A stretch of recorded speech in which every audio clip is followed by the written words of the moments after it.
A igreja é realmente uma, ou a gente tem uma falsa unidade, ou uma falsa unidade que menospreza a verdade? O que é que vocês... Ficou claro primeiro? Para a mesa?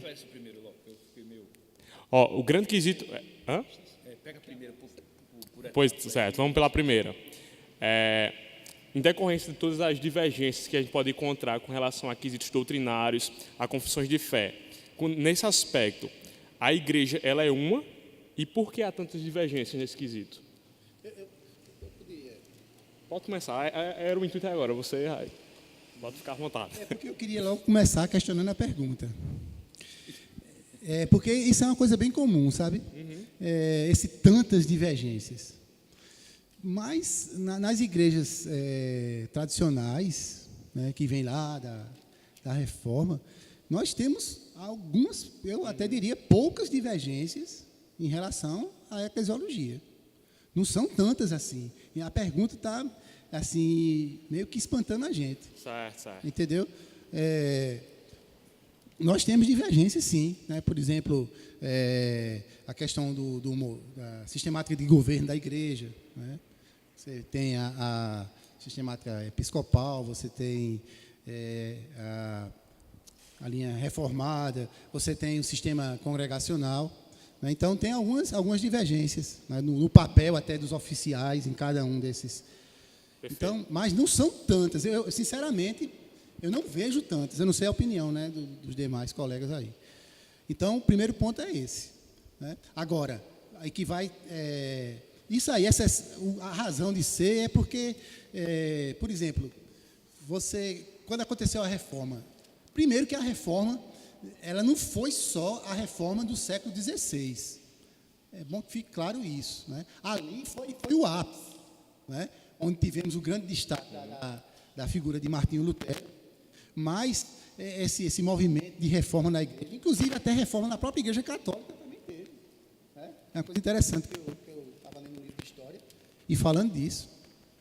Mas esse movimento da reforma protestante, isso já vinha até muito citado o caso de John Hus, que era um alemão também, que foi queimado, né? E quando ele estava sendo queimado, ele disse, né? Vocês estão matando o ganso, que Hus em alemão é ganso, né? Vocês estão matando o ganso, mas daqui a 100 anos Deus há de levantar um cisne e que vocês não vão poder calar. E realmente, cerca de 100 anos depois, vem Lutero, e nós temos ali a reforma do século XVI. Né? Então, outros já tinham até morrido por isso, como Hus e tudo mais, que defendiam esses valores, né, contrários a algumas doutrinas da Igreja Católica. Então, agora, quando veio isso aí, então você tinha Lutero ali na Alemanha, você tinha Calvino, né, não sei se nessa época ele não estava ainda, acho que ele estava na França ainda, depois foi lá para a Suíça. Né? Então, e outros reformadores que surgiram em outros lugares. Então, isso deu algumas diferenças, algumas nuances diferentes. Né? Mas, primeiro ponto que eu queria colocar, no meu entender, não são tantas diferenças, né? Na doutrina da igreja. E outra coisa também é que essas divergências não são em pontos essenciais à salvação. Né? Isso é importante também que fique claro, porque tem divergência na doutrina da igreja em si e em outros pontos, né? Secundário.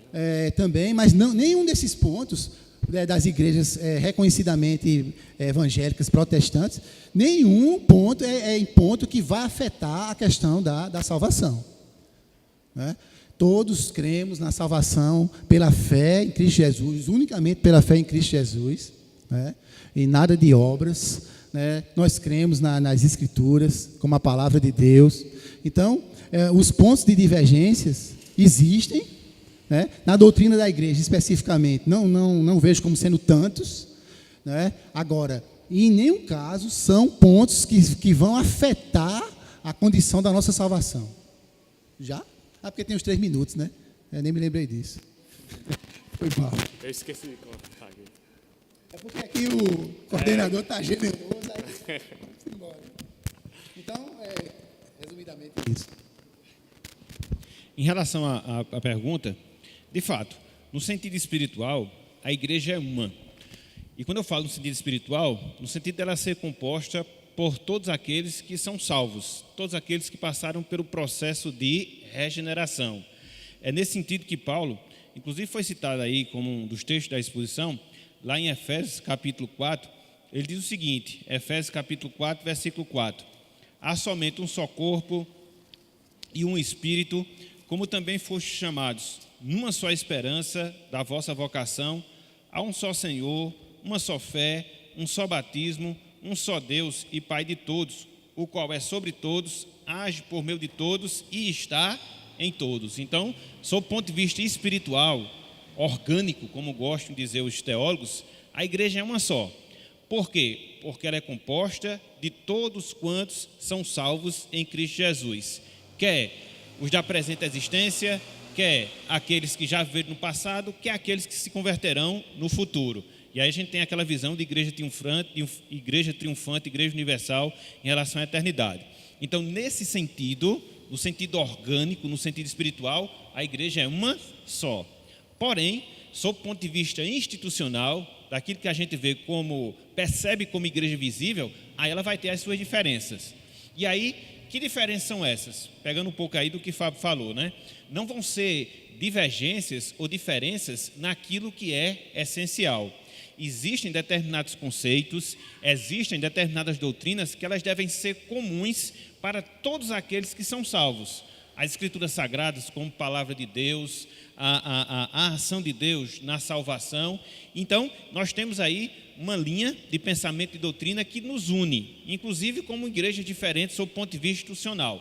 Agora, há determinadas especificações que realmente vai diferenciar de uma igreja para outra.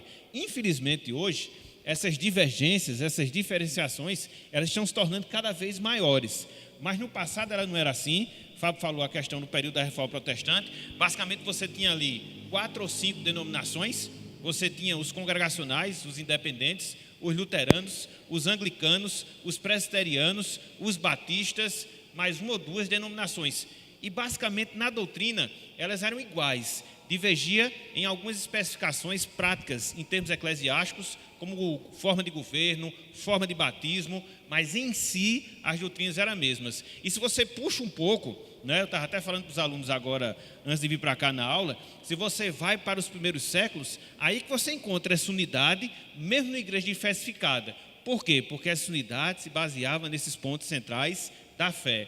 Como hoje, desculpa só estar me estendendo aí na resposta, como hoje, infelizmente nós estamos distantes e cada vez mais nos distanciando por causa de vários conceitos que são emitidos hoje, aí você fica nessa sopa de letrinhas em relação à igreja, é igreja para tudo, que são criadas sob vários pontos de vista e pretextos e acaba fugindo daquela realidade inicial. Então, a grande questão da diferenciação hoje é mais, tempo esgotado, é mais mesmo por falta de conhecimento bíblico, de termos realmente uma unidade doutrinária naquilo que é geral, e por isso a gente termina tendo tanta diferença como, infelizmente, a gente tem hoje. Desculpa aí o passar do tempo.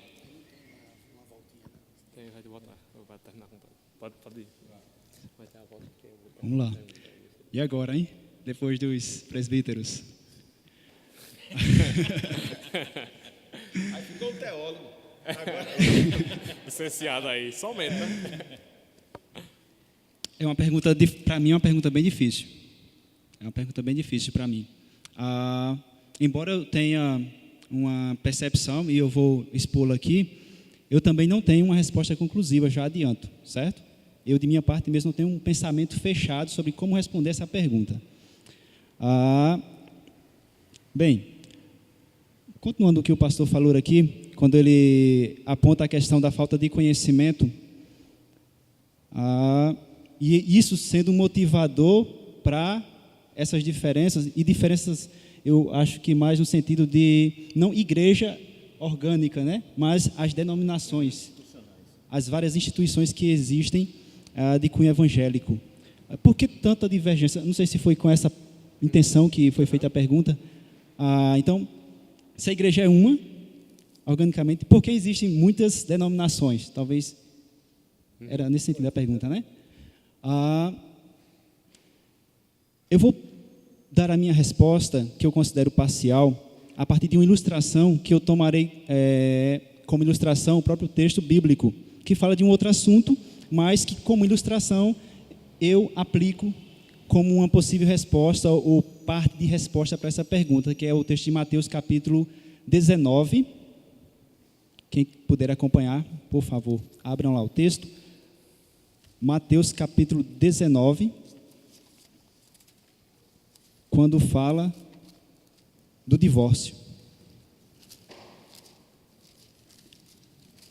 Mas o que é que tem a ver divórcio com igreja? Vamos ver. Nós somos a noiva de Cristo? Olha aí, tem tudo a ver, né? Mas não é esse o assunto dali não, certo?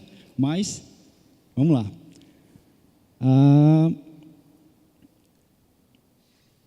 Eu vou ler a resposta que Jesus Cristo dá quando ele começa a responder à pergunta daqueles homens. Vieram a ele alguns fariseus e experimentavam, perguntando: é lícito ao marido repudiar a sua mulher por qualquer motivo? É lícito repudiar a sua mulher por qualquer motivo? Então respondeu ele: não tendes lido que o Criador, desde o princípio, os fez homem e mulher? E que disse: por essa causa deixará o homem pai e mãe e se unirá à sua mulher, tornando-se os dois uma só carne? De sorte que já não são mais dois, porém uma só carne. Portanto, o que Deus ajuntou, não o separe o homem. O Senhor vai falar do princípio, né? O princípio dessa unidade chamada casamento. Mas eles não se conformam com essa resposta de Jesus e tentam dificultar. Replicaram-lhe: por que mandou então Moisés dar carta de divórcio e repudiar? E eu tomo essa segunda resposta do Senhor Jesus Cristo como uma parcial resposta à pergunta que foi feita em relação às várias igrejas que existem, as várias denominações que existem, apesar de haver apenas uma igreja criada por Deus, composta dos membros salvos. Por causa da dureza do vosso coração. Então, a resposta mais plausível que eu, pessoalmente, encontro para essa pergunta: por que tanta denominação? Por causa da dureza do coração humano. A pessoa não concorda com uma coisa e aí não cede. Coração duro. E aí cria a sua própria instituição e assim se multiplica. Por causa da dureza do coração, é uma parcial resposta para essa pergunta. E o tempo já acabou também. Nem tem como dizer mais nada. Talvez depois, né, quando voltar. Então, a gente vai terminar agora. Eu espero ter contribuído de alguma forma com isso aí. Não é solução do problema, mas pelo menos diz que esse problema existe e há respaldo para isso, né?